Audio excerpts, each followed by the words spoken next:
welcome to our Thursday night Inside Texas live show with my guy Evan Veith and Miss Michelle. How are we doing, friends? Doing Doing good, great. doing good. Love to hear it. Good stuff. Real quick, guys, don't forget before we get started, we're talking a little bit of overrated teams here in the Southeastern Conference. But hey, don't forget about that Inside Texas $1 and then 50% off your first year. That's American dollars on the cheap. You can be a part of IT on 3 Rivals and get all that content. So come hang out in the off season with us over there, guys. Again, more recruiting news today. Good stuff happening. We kind of hinted at it a little bit. Chris is always on time, very prompt. Appreciate you being here as always, Mr. Bennett. Evan, I want you to start us off, man. What does the new addition of the Texas recruiting class look like in your eyes? What are we looking at here? Have we gotten the official? Have we gotten one today, or are we talking about the second one that might come? Talking about the only one that. Okay, all right. Yeah, I mean, this is one where the offer list and the consensus of West Coast talent evaluators don't agree with the 3-star rating for Lucas Roa. Like that's what happens with guards a lot of the time when players don't show much versatility. You're probably going to play guard your entire rest of your career. They don't rate them really highly, and especially if they're kind of late bloomers in the cycle. So Texas really likes this guy, Lucas Roa, who's probably going to play left or right guard in the future for the Horns, maybe like a year 3 starter, which is exactly what you're looking for. And, I know a lot of people have been annoyed at how Kyle Flood's recruiting has gone the last 2 years, but then at the end of the day, he had, 4 guard recruits he really wanted to get, and he got 2 of them, Keon Hemphill Woods and then Lucas Roa. There was the Reed Ramsey or Peyton Miller who ended up choosing another SEC school. So, it got down to crunch time and it was like, all right, like we can't let's not lose this to UCLA, but definitely not Penn State or Oregon, who are putting in pretty good effort to get a player like him. So I think he's like 6'5", so a pretty big guy for the guard position, really strong, seems to move pretty well from the clips I've seen of him. So it's just a good addition, the kind of guy you need in a class who's going to be probably your best guard in the future for a team like this. And then it lets you put all your focus to Ismail Kamara, who's obviously like, not to put too much pressure on the Flood, but this class looks amazing without him. Without him, it looks terrible. So got to put all your chips into that basket of the big French freak. Yeah, again, not to – we're trying to give away anything that could be coming, but make sure you're hopping on over to InsideTexas.com because a lot of stuff is popping up. No, that's my fault because, again, that's not what we kind of didn't warn you at all that I was going to ask you that. But, no, again, I am a huge fan of Lucas Roa's game. I think there's a nasty streak to it. I think he moves his feet really, really, really well. Very athletic. Going to only get stronger, but he's strong like bull. Like it's a really good fit. I have been tough on Kyle Flood. Michelle and I have had conversations about Kyle Flood. How do you feel about the O-line class, Michelle, before we get to tonight's topic? So I really have to reserve judgment until December because I don't trust any of these recruits. Even these guys who are like, come give me a follow, Longhorn Nation. I'm so happy to be home. I'm like, I don't trust you. I don't trust you. So I really just reserve judgment until the very end. But I really like this pickup. I was like, he's given Pancake Factory big human vibes. Now let's hope he's a big athletic human. So far, everything I've seen from the write-ups, it sounds like he is showing that great athleticism that maybe was lacking in a few other classes. But yeah, I'm reserving all judgment on any and every single recruit we get until it is signed, sealed, delivered. So that's my thoughts. And again, going in a little bit cautious into recruiting, and nowadays, understandable. I can get that. Hey, real quick, Neiman Lawrence, do you know do we have a time estimate on when he's committing today, Evan?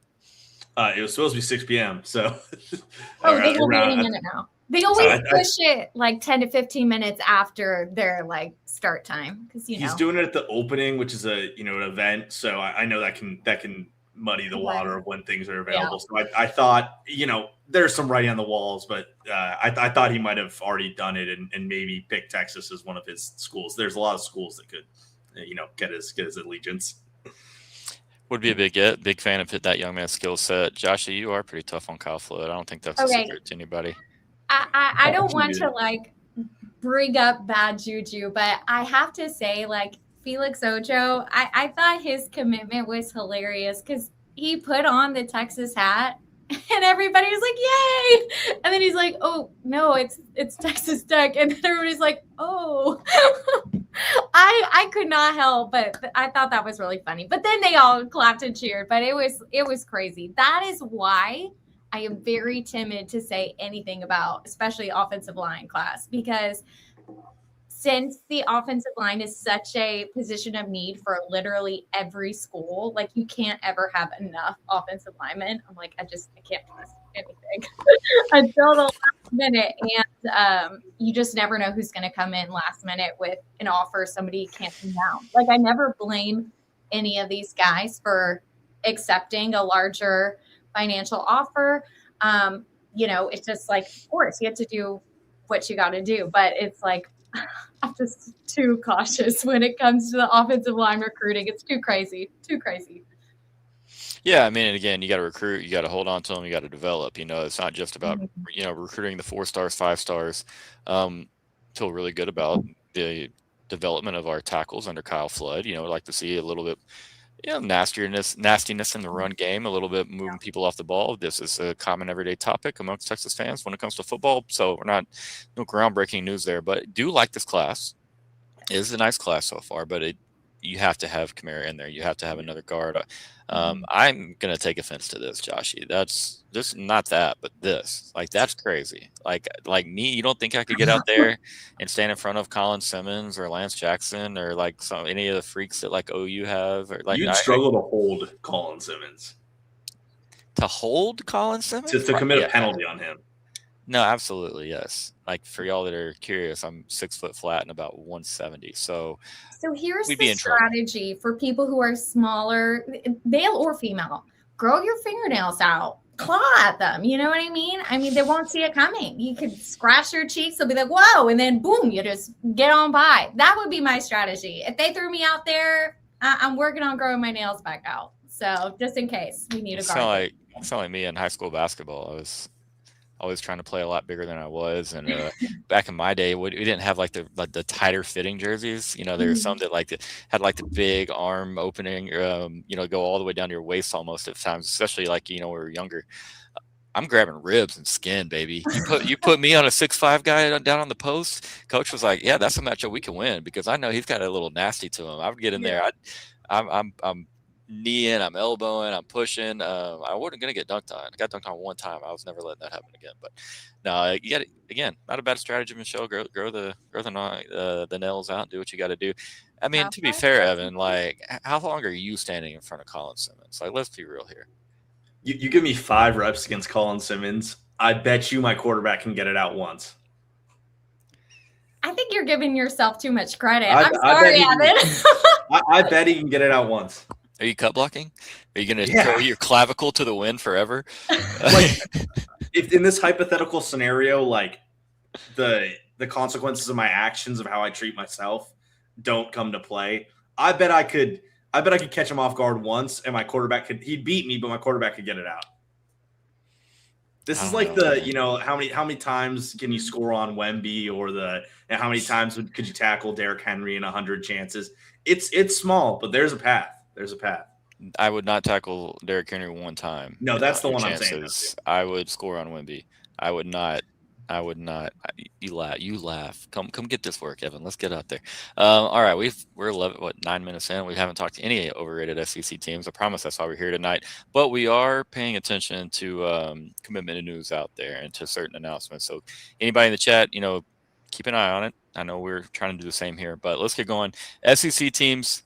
They're the most overrated headed into 2026. Always a fun topic to get into.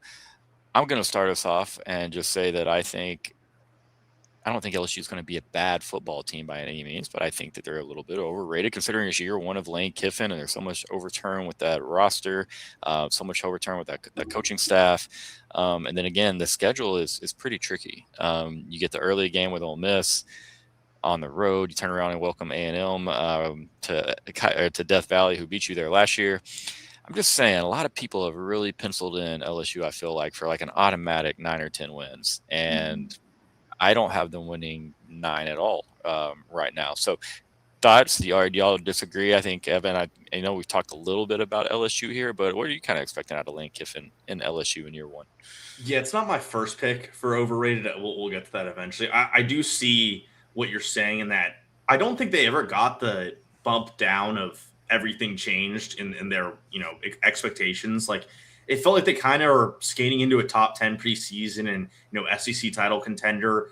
just based off names and guys who they have, which is fair. Like, I mean, Sam Levitt has played well in a college football playoff game. Lane Kiffin's obviously really did he play well though? Played as compared to his, he was a sophomore, second year, and he played second half. Okay, yeah, you caught me there. I was at that game. I watched it with my own eyeballs in person. A lot of people, not you, Evan, a lot of people forget that the game was over. It was 24-8, and if Texas stops Arizona State at midfield on 4th down with 8 minutes left in the game, it's a wrap. But we've seen the ceiling of it. We see what Levitt can be, and like, this is the kind of guy you want to have on a Lane Kiffin team, like creativity. Sometimes there's some mistakes there, but that's the type of quarterback he likes. And you pair that with Baker on the defensive side of things. But I think you're fair to question, like, this is so much new in one place. And obviously a lot of them are, have worked with Kiffin or worked with Baker in some respect on each side of the ball. But you're still talking about a lot of players that are going to have to get together in one offseason and then go make a title run. So I can see it in the sense that they're probably closer to a 9-3 team than people are giving them to. But I do think that I'm bought in on their ceiling, and like that this could be, Lane Kiffin gets it right, and this could be one of the 4 or 5 best teams in the sport, because Levitt probably is going to be good. The wide receivers are going to be good. The running back duo is good. They paid a lot to make the O-line work. We'll see if it does. And then, there's a lot of guys to like on the defense with a good defensive coordinator. So, I'm kind of in the middle with you. I think it's fair to note that maybe they aren't getting because of the portal era, people think that you can just rebuild in 1 year, that they're not getting that. Usually coaches need a year to get it going. So we'll see how that looks. But I do think that they have that national title ceiling, or at least getting to the Final Four, that maybe some teams in the SEC don't have, that I'll give to Kiffin. This is the most factual thing ever said on Inside Texas. Yes. It's got to be more. The best pass play for Arizona State in that game, or the most impactful, again, the one to Scatterbo was huge, but Cam Scatterbo got him back in that game with a touchdown pass. I am not wowed or wooed by Sam Levitt yet. Okay, now paired with a QB master in Lane Kiffin, like, it could be there. I don't dislike the prospect that Sam Levitt is. I just, again, we're talking the topic of the night is overrated, and just a lot of people naturally assume that all that skill talent, all of the O-line acquisitions, that it naturally just falls right into place against a pretty difficult schedule, and pretty much, early on. And so it's not like they get 4, 5, 6 weeks against, we get our non-con games against nobodies, and then we get, Arkansas and Mississippi State. It's like, no, brother, go enjoy Oxford, Mississippi, and everything that came with that, and probably a billion law enforcement on scene. It's going to be a scene. It's going to be intense. So not trying to pick on you, Evan. I do think that. No, you caught me. That's fair. I genuinely, I think the ceiling for LSU is 9 wins. I think that is their ceiling. Like, I genuinely believe that. I could be wrong. That could eat a lot of crow on that. But Michelle, how are you feeling? More thoughts on Scatterbo. I mean, he won player of the game, and he was on the losing team. I mean, like, what more can you do? Yep. And he carried them on his back to the playoffs. He was amazing. I'm a truther. I hope he comes back from injury in the NFL, because he is a really fun player. And as far as Sam Levitt goes, I'm curious, what's his health status? Because there's kind of been some murky information out there, and then they kind of tried to downplay it, like, no, he's fine. But I've heard some whispers that, like, they had to have a cleanup, he's not full go. Whereas I feel like, sure, Arch had surgery this offseason as well, but it's been pretty clear. Yep, this is exactly when the injury happened. This is what we did during the season. This is when he had the procedure. Now he's back to 100%. Like, it's been very forthcoming of, like, here's exactly where we are, which is sometimes not the case. So I feel pretty good about his health status. He is good to go. But I'm not as sold on Sam Levitt. And there was an LSU quarterback just last season that it was also very murky. I know it was a different coach, but it was really weird with Nussmeier the entire offseason last year too. There was a day he was carted out from practice, then he was back, then he got injured in the game. It was just very uncertain the whole year. And then it turned out he had a very similar injury as Quinn Ewers. So I'm just like really hesitant to be all bought in, but at the same time, I don't know what deal with the devil Lane Kiffin made, but he always seems to, like, turn something out of these quarterbacks he gets. So who knows if that luck finally runs out? Seems like the portal luck did run out with FSU. Was that last year or 2 years ago? It's like the portal giveth, but it also taketh. So I'm curious to see. Sorry for rambling on. They're a fascinating team. That's for sure. They are. It's going to be very fun to watch, whether they are 12-0 or 6-6, because you get Lane Kiffin for one, and like he might tweet middle of the play, but then also there's just so many moving parts to that program, and everybody is going to everybody cares what LSU does, but everybody's really going to care to check it out and see how that looks. And then a lot of the country, of course, will root against Lane Kiffin just for the way it kind of played out. Me personally, I have no beef with LSU football. I love LSU being good. I think it's great for college football. I'm one of those guys where I think a few teams being good is great for the sport. I really do. And I do think that it's kind of cyclical. Like it changes in my mind, but I don't have any beef with LSU and Kiffin. Like things are going to go down. There was never going to be a pleasant way for that particular situation to go down. Like you're never going to go from Ole Miss to LSU and everybody be like, hell yeah, baby, good luck out there in Baton Rouge. I'm going to send you an edible arrangement to show you how much we're proud of you and thankful for your time here in Ole Miss. Like that's not going to work like that. So got an update from Chris Bennett here. It says Mr. Neiman Lawrence potentially announcing his commitment, Joyce, after the commercial break. For you guys watching the opening there. But I want real quick, give me a ceiling and floor, your personal ceiling and floor for LSU, so that we can come back and talk about this 5 months from now when you're right and I'm wrong. You can laugh at me. Yeah, I think the floor is in probably that eight win range where it's a good SEC team. So they're, even if maybe they get upset a few times, there might be an upset in there for them, but they ended up, not quite meeting the expectations, not being a college football playoff team. I do think the ceiling is probably in that semifinal contending tier, probably not getting over the line, but one of the 4 to 6 best teams in the sport based on how the draw goes. I'll say it again, if Levitt is good, then you're talking about probably about a college quarterback, but a really good college quarterback with some good skill weapons, a good offensive coach, and a really good defensive coordinator. That's a good combination for a team. I don't quite agree with the 9 wins being the ceiling, but I do think that's a very realistic outcome for them. That's fair. I mean, again, probably shouldn't say that for their ceiling. Yeah, we'll see though, man. Again, I just think that schedule is kind of pretty interesting. Texas will have their crack at LSU. Real quick, guys, we're gonna do our first media break of the night. We're gonna hear from Lux Kitchen and Bath.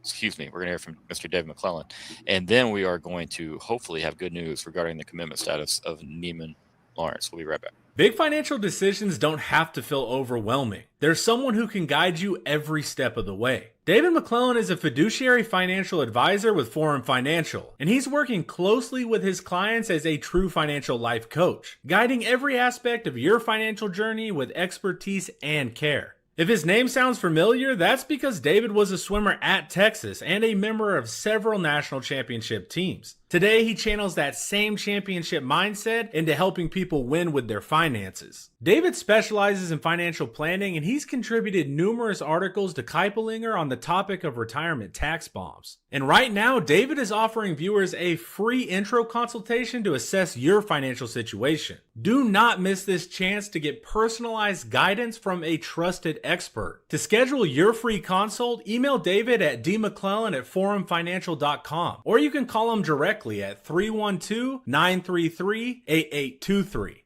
The contact info is in the description. Do we have news, Evan? Is there an update? They're just yapping. They're just talking. Just like these guys, these bums right here. What are you expecting here, Evan? As far as the, have you seen much of Neiman's tape? Obviously you're talking about a kid who won't be on campus for quite a while here, but what does Texas love about Neiman Lawrence? Yeah, one of the things I think stands out from the way he's played, and that they're going after the Miami quarterbacks and those Southern Florida quarterbacks, is he seems to already know a bit about how to run those Sark style, kind of mixture between pro and college offenses. Where Ian Boyd was tweeting about it today. He was kind of, you can tell when Ian's working on an article based on what he's tweeting, just kind of gifs like right. They get only a few likes on there, but he's like, there's a reason for these. Just him running an RPO glance, him throwing with anticipation into a crowded spot on a dig route. Like Lawrence doesn't seem like the kind of guy who's gonna be scared to make the right throw and scared to make the right play, and that's paired with really good athleticism. You're starting to see that Sark is, in no offense to someone like Trey Owens or Malik Murphy, but he's just going away from those more pocket quarterbacks, the statue rocket arm guys, where he'd rather have someone who's a little bit more dynamic and who can make a play out of the scramble. You already seen it with Arch Manning. KJ Lacey is going to be really dynamic.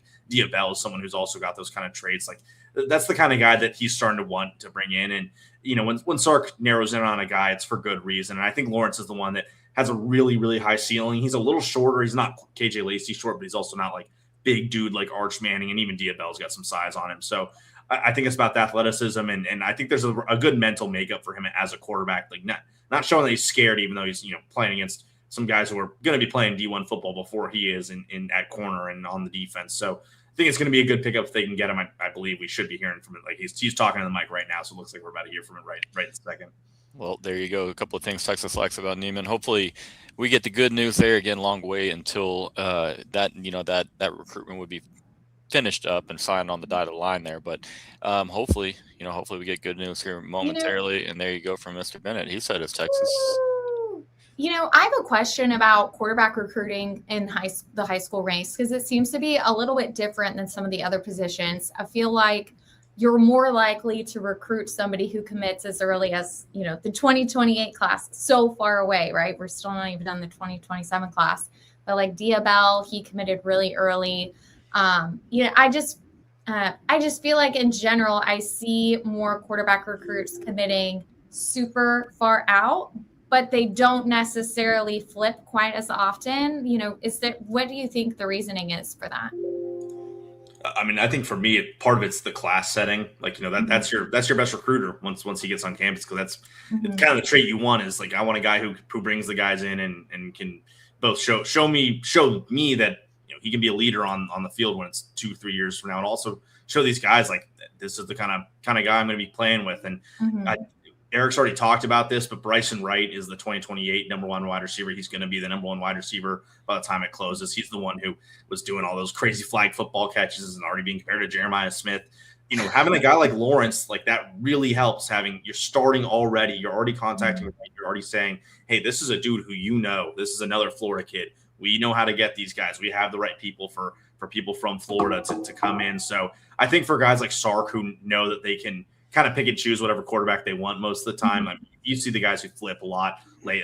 Deuce Knight was a big one recently. Juju Lewis. It's right. Oftentimes it's kind of to middle or tier teams, but a lot of the really high tier, Ryan Day does the same thing. They just want to get their guy early, right, and they trust their evaluation. So I think it's just because the quarterbacks are more willing to sign early because they know the money's assured if you're a quarterback. Like, they know what that value is. And also the coaches see it as partly a test, like, hey, let's see you as a recruiter, but B, like, we know who our guy is. We want him as early as possible, and that can set the stage for the recruitment going forward. Makes sense. That's a really good point. And again, you made a point earlier, Evan, it seems like modern day quarterbacks can all move their feet, man. Like you got to be able to move your feet a little bit. You got to be able to help your offensive play caller out, your play designers out. There's always a little bit of backyard football in every game. You got to scrambling to run, scrambling to throw. You've got to be able to move your feet a little bit. And I like to see that, Sark is not necessarily falling in line with that, but he's really getting in his bag down there in the South. He's, obviously KJ Lacey out of Saraland, Alabama, Diabell, now Lawrence out of, again, he's going to be playing at American Heritage, I believe, this year, correct? But I feel like Sark's he's got a lot of shine on his name throughout that area right now. And obviously the 2020 season with Mac Jones and Alabama certainly had to help, and all the receivers, what they did. Is Sark kind of picking and choosing his quarterbacks right now, Evan? Yeah, I mean, I think so. I don't know if it being in the South matters that much. He'd probably be doing this with kids in California. If there was a kid from, in the inner city New York who's the best quarterback in the class in his eyes, like he'll go and get that kid. So yeah, part of it is, he knows that he's kind of got to alternate classes when it comes to the way he's spending. So we saw this year, Tyke Knutson, Easton Royale, Monsoon Sales would not be talked about as a pair of wide receivers that could be playing at Texas if they were getting a guy of, Diabell, or even what probably Lawrence will end up getting as an NIL investment. Like, that's just not what's going to happen. But Sark also knows that, like, if you get 3 elite quarterbacks in a row, one of them's gone. Like, there's no reason for one of them to stay there when there's so many other programs around the country that can get you drafted high. So he's going to keep doing these alternate classes. I probably bet the 29 guy is not going to be quite as high of a pedigree, but he'll probably be a guy like Knutson, where he was a state of Texas kid, always wanted to come to Texas, smart player, good leader. Like, those are the kind of traits he's looking for. And then for the other players, and Knutson, to his credit, like he can run a little bit. Like, he's got a little bit of that Colt McCoy, like, grittiness, maybe not quite Ellinger, but like, he'll use his legs for sure. I do think when it comes to these now starting to be even year commitments, like Sark's just going to go and get his guy. And I believe, Lawrence was probably his guy in the class. And, that he doesn't really care what the recruiting rankings say. This is the one that he wanted. I think it's an incredible get, man. And again, a long ways until he's on campus. But he can do a lot of special things for a high school guy, way ahead of the learning curve. I feel like for a lot of these high school and then college offenses that Evan kind of alluded to earlier, they're trying to do there. So good points. We had to touch on the commitment. Thanks for Mr. Bennett keeping us updated. That is good. Texas has another quarterback commitment right there. A lot of, it feels like we've had a commitment every day almost for like 2 weeks. I know that's not the case, but man, it's good times. Again, it's always kind of the case here in the summer, whether it be June or July. Texas has had like a little bit more luck at the end of this June than a couple of the previous Junes. You know what I mean? July 4th. You never know. No reason to talk about that until it's here. Okay. But yeah, a lot of fun. So, all right, we're going to continue on with the overrated portion of the show. I don't think that maybe they're the most overrated team, but I don't know. I guess it depends on how you want to define overrated. But if you're doing it based off wins and losses, and predicted wins and losses and where everyone thinks LSU to go, that's kind of why I have LSU as my most. But Michelle, I want you to give us in your opinion, who's the most overrated team heading into the 2026 season. So I'm getting their schedule up just to make sure I can be backing it up with facts. But I just think A&M is overrated. I think they're falling straight into the same trap we were in last year, where we lost so many players to the NFL. I don't remember if we had any coaching turnover, but we had a lot of turnover. It was like, but we'll be fine, because we've got Arch Manning and we've got this and that. And then we weren't, they were losing Florida. And suddenly it's a disaster. I just think they're falling right into the same pitfall, even though they have a few things that are the same. They lost so many players to the draft, and kudos to them. Elko really... he was calling it in the offseason. I remember thinking he was crazy. It was at some convention. He said, I think we're going to have 10 plus draft picks. And what do you know? They did. They also have new offensive coordinator. I don't think he's ever called plays, and he's just kind of promoted from within. So sometimes when you do the promote within hire, sometimes it works, but other times it's like, did we really do our due diligence to get who is the best available fit? So I don't know that I'm really buying his stock. I've never been a Marcel Reed truther. It does look like he's put on some weight. I mean, he was like skinnier than me last year. I don't know how he survived. And, so I'm glad to see he's put on some weight to protect himself against, SEC teams, but I'm not in. I've seen it happen in real time to our own team. And, okay, I finally got their schedule pulled up. I mean, it's a tough schedule. And I was watching Paul and Ian did a little their top 5, red flag or biggest games for Texas this year. And both of them were talking about how A&M, they play at OU the week before they play us. That's not going to be a game. And advantage us because we play Arkansas at home.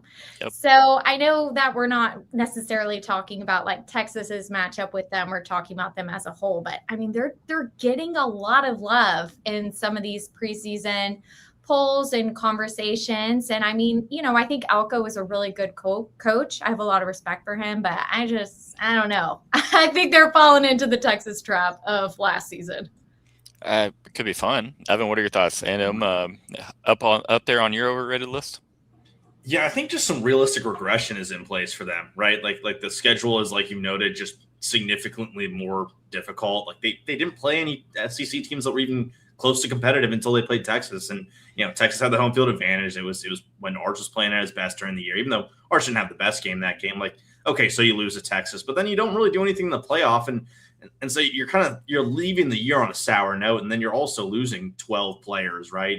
And what I'm really looking at is like this O-line, they did a good job last year to patch it up through the portal, but it's hard to expect it twice. Like 4 new starters in the portal multiple times. Like at some point you miss. And Texas's downfall last year was that they trusted a little too much when they probably should have taken 1 to 2 guys. But A&M, they don't really have that option. Like Mark Naboo is a good center. He's a guy who's been there for a while, but they really didn't have any other guys that they could realistically put into a starting position. So they're going to have 4 new starters.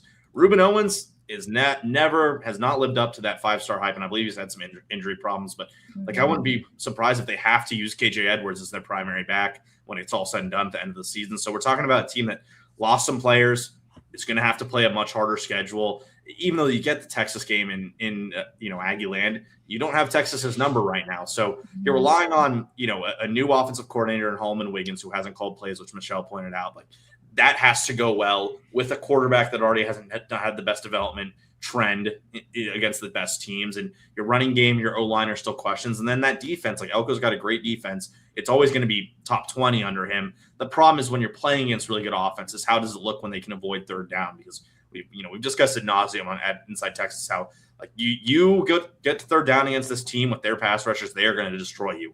But those first two rounds, when they're kind of overdoing it, and they're maybe their D linemen go a little too deep into the pocket, and you can kind of scramble out, or even if you just run the ball effectively, suddenly you're looking at a team that can stay ahead of the sticks and a defense that can't really combat that. So I would say between the two games, I'm more scared for Oklahoma. I think Oklahoma's the better team of the two. I think Oklahoma. It's surprising to me that Elko gets so much positive press, and I think part of that's Josh Pate. Josh Pate loves him some Mike Elko, but just in general, like, between those two teams who are connected via Texas, but I would have Oklahoma ahead of them coming into the next season. And I think that Oklahoma showed a little more against harder competition last year. And it's just funny that A&M gets all the positive buzz of those kind of tier teams. When you say natural regression, like, are you thinking like 8-4 could be back on the table? 8-4 could. It's just that, like, that 11-1, you beat one real team, and fair enough. You beat Notre Dame at Notre Dame. Like, congratulations. That's a great win. It kept them out of the playoff, and that was a good team. But that was week 2, and then your next hardest game was the very last week of the season. So it's just like they escaped every single game that was close against a lesser team. Maybe one of those comes back to bites them, and then another one is they play more good teams. So maybe they also just add a loss, and suddenly you're talking about 9-3 and getting close to 4 losses at that point, Cord. So, yeah, I just think, like, again, a lot of these SEC teams are going to be 9-3 this year, which we've talked about before, because there's just a loss in there from a team who's good but isn't going to have the wins to show that they're good. Like, an Auburn last year or Florida this year could be a team like that. And then there's also just going to be harder competition overall because you're playing 10 games against Power 4 teams. So I just think it's more than likely that A&M's not going to be that 11-win top 5 seed in the college football world this year, and probably closer to that 13-14. Yeah, that's more than fair. I mean, I got on here last night and took the over on their win total. I gave them 9-3. I said that that stretch at the end of the season, though, man, that is a tough 2-game stretch, considering they do have their bye on Halloween, so they're going to play just 4 straight games to end the season. But South Carolina, Tennessee. Now this is at South Carolina, and then Tennessee coming to Kyle Field, but then at OU and Texas. Like, if South Carolina is healthy amongst their offensive line, and then obviously with Lenore Sellers, that is a really, really well-built offense to deal with the type of things that Mike Elko likes to do with that front 7, because it just takes one little crease, one little because, again, there's so much stemming, there's so much slanting, there's so many stunts, both with Elko's defense and the Venables as well, that's why you've seen Texas kind of catch film at times with that outside zone, the wide zone concepts in the last couple of matchups. South Carolina is very well built with what they have. I think Texas is as well, clearly, to handle that stuff. But like I said, man, you got to win the early downs against A&M. If you can win the early downs, it's more important than your average Saturday, because Elko is really good on third downs. It's pretty chaotic to deal with, but there's always going to be a short amount of time to get the ball out or to flush the pocket, make your decision. Everything he wants quarterbacks reacting fast, thinking fast, and then their body clocks to be a little bit sped up. And so I had a lot of hype for Elko, to be honest, man, coming into A&M, and then over these first couple of seasons, I'm going to need to see a little bit more, because I think they're a little bit overly aggressive on defense. Sometimes he's calling himself out of series and out of drives. And then again on offense, we'll see if they can, patchwork that offensive line the way they did a year ago. They got a great receiving core. I think it's not as good as Texas, but it's up there in the SEC. It's one of the top 3 or 4. Backfield, same thing. I agree with you. I think KJ by mid to late season is probably the starter there. I've never been really impressed with Ruben Owens. I think he might have housed one last year against Texas if he could have just stay on his own 2 feet, but the turf monster got him, thankfully. So yeah, I'm giving A&M 9-3. I think the losses I've got were Alabama, Oklahoma, and Texas, obviously. But Marcel Reed, man, I want to ask you one more time, Evan. I know you have a lot of respect for the athlete that he is. I've heard the way you talk about Marcel, and I know you respect his athleticism, his shiftiness, how quick he is. Yeah, he can make a guy miss in a phone booth, sure. I'm still screaming it. They should have brought in a quarterback too. They should have paid a guy $1 million too, brought him in and have a downfield passing option if things go sideways, because there's a lot of talent in that wide receiver room. Is that crazy? I mean, is that just throwing away money, paying $1 million for a backup? I think it kind of not my money. I do think it kind of is, just because, well, those kind of guys like Reed do kind of put you in a hole, right? Because you have to commit to Marcel Reed after what you've done in development so far. And that's not to say, I think Ian on our board has been very adamant, like, that he could evolve into a better player. Like, let's not act like another offseason isn't going to do him right and probably make him into a better quarterback. It's just, what does better mean? What is the ceiling there? What is it actually going to look like on the field? But yeah, I don't think you can do that, just because it either just annoys him, and now you have to use that guy who, if you're only paying $1 million, let's be real, these days probably not that great of a quarterback. And if it's a guy who is like a senior, something like that, I'm not sure they would even sign along. So I could maybe see the argument that they should have gone for a guy with more eligibility and maybe look for a Chambliss type who can come up from a higher rank. But I just don't know if you can invest that much money when, they had to invest a lot into the portal. They had a lot of guys. Now they're spending $1 bajillion on this 2027 recruiting class. So I just don't know if you could do that. Yeah, literally $1 bajillion. I'm just kidding. They are spending money on this recruiting class. Clearly spent a lot in the portal. We're going to keep going. We still got to get Evan's most overrated team heading into the 2026 season. But first, guys, we're going to hear from Andre the Lawyer, and we'll be right back. Texans know when you're injured, there's one name that gets results: Andre the Lawyer.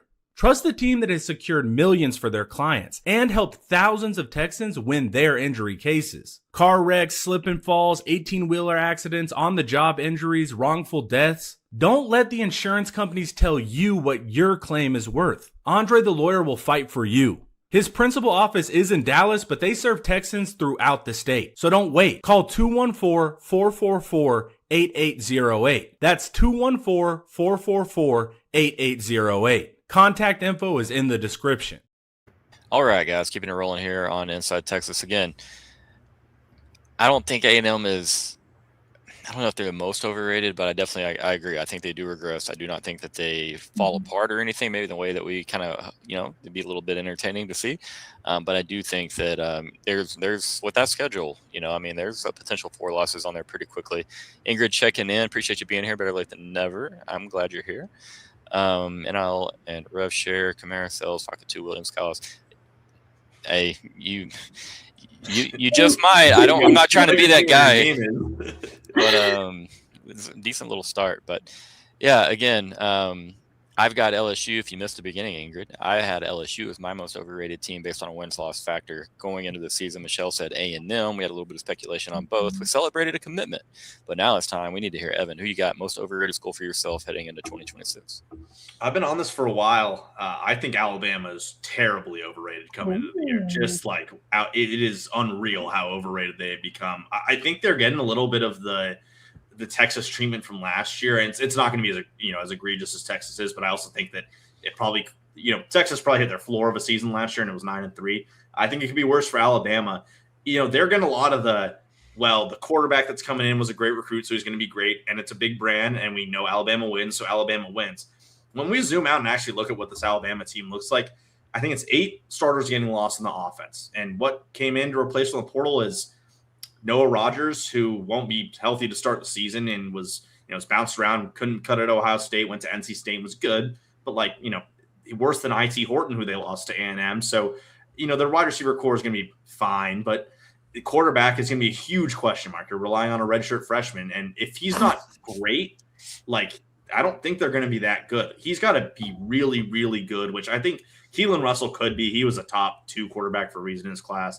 Extremely dynamic type of player, but there's going to be some hero ball, and there's also probably going to be some turnovers that come with that. The running game wasn't good last year, and they didn't do anything to change that. It actually got worse because Jam Miller is gone. So, are Hill and Riley and Deere ready to be elite? Maybe Xavier Crowell is, but you just don't want to have to rely on the freshman running back. The O-line is getting patched up again, and it wasn't all that great. It was actually bad last year with NFL guys. Caden Proctor was a top 12 pick, I want to say.